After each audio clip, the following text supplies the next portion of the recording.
आप देख रहे हैं नेट्रिक न्यूज, साहस सच कहने का। नमस्कार, आप देख रहे हैं नेट्रिक न्यूज और मैं हूं आपके साथ पद्मा श्री शुभम। लोकसभा चुनाव से पहले मोदी सरकार अंतिम समय में कई चुनौतियों से रूबरू हो रही है। वो चाहे राफेल मुद्दे पर विपक्ष का दबाव हो या फिर राम मंदिर निर्माण की सरदर्दी, हर मुद्दे पर सरकार फूंक फूंक कर कदम उठा रही है, लेकिन फिर भी ऐसा लगता है कि उसकी परीक्षाएं खत्म नहीं हो रही।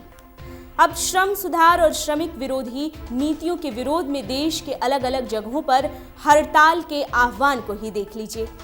जी हाँ, केंद्र सरकार के एक तरफा श्रम सुधार और श्रमिक विरोधी नीतियों के विरोध में पूरा देश खिलाफ हो गया है और इसका विरोध कर रहा है।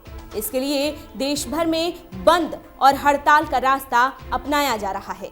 केंद्रीय श्रमिक संघों ने मंगलवार से 2 दिन की देशव्यापी हड़ताल का आह्वान किया है और इस हड़ताल में करोड़ों की संख्या में कर्मचारी शामिल हो रहे हैं। संघों ने संयुक्त रूप से इस बारे में जानकारी साझा की है।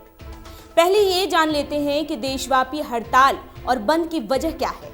दरअसल बैंकों के विलय के विरोध में 8 और 9 जनवरी को प्रदेश में हजारों बैंक कर्मचारी हड़ताल पर हैं।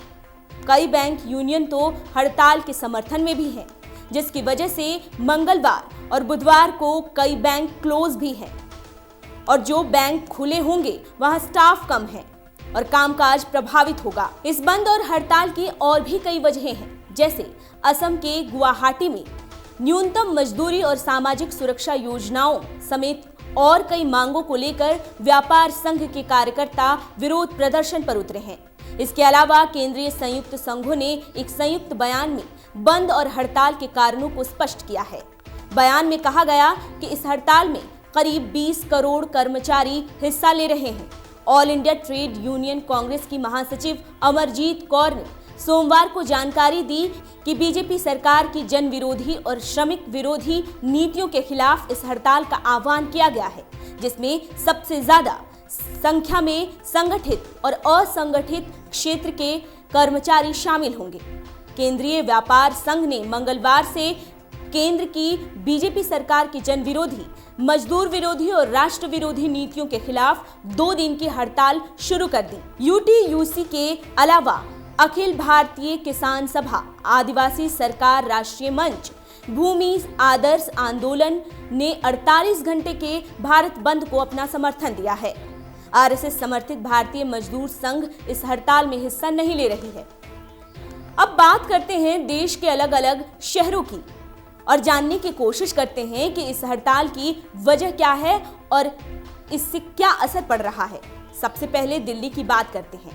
दिल्ली में all India central council of trade union के सदस्यों ने पड़पड़गंज औद्योगिक क्षेत्र में सार्वजनिक और सरकारी क्षेत्र के निजीकरण को लेकर विरोध शुरू कर दिया और फिर प्रदर्शन करने लगे। इसकी तुलना में दिल्ली से सटे राज्य हरियाणा में इस बंद का कुछ खास असर नहीं दिखा।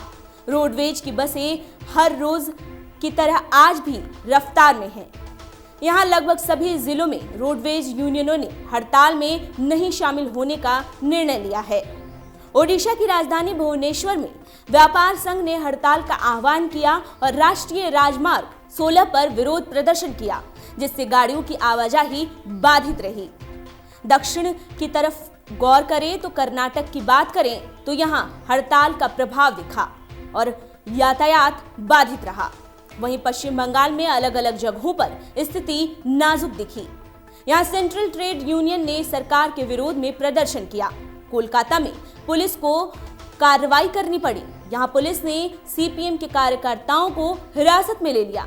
शहर में 48 घंटे के लिए हड़ताल आह्वान को ये सभी समर्थन दे रहे थे। बीजेपी सरकार का कार्यकाल अब बस खत्म ही होने को है और आम चुनाव सामने है। ऐसे में पहले 2018 में दिल्ली की सीमा पर किसान आंदोलन का आह्वान और फिर नए साल में पहले माह में ही कर्मचारियों का 2 दिवसीय हड़ताल। इससे देश को आर्थिक रूप से नुकसान तो पहुंचेगा ही, इसके साथ साथ मोदी सरकार की किरकिरी भी हो रही है। देखना यह होगा कि इस चुनौती का सामना मोदी सरकार कैसे करती है और इसके जवाब में कौन सा कदम उठाती है। अभी के लिए इतना ही। आप देखते रहिए नेट्रिक न्यूज। हमारे साथ जुड़े रहने के लिए हमारे YouTube चैनल को सब्सक्राइब करें, साथ ही बेल आइकन को दबाएं। नेट्रिक न्यूज की खबरें सबसे पहले देखने के लिए।